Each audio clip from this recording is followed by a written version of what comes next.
It's one thing to own a home on top of a hill, but how about a home carved right into the side of a mountain?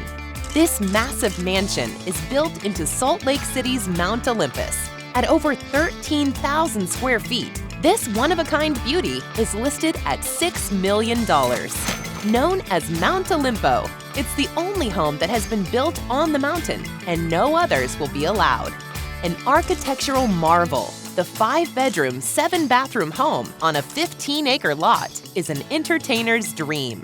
There are 7 outdoor terraces, and each bedroom comes with its own stone-tiled balcony.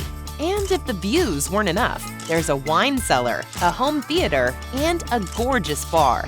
The indoor pool even features a wellness center with a massage area and sauna.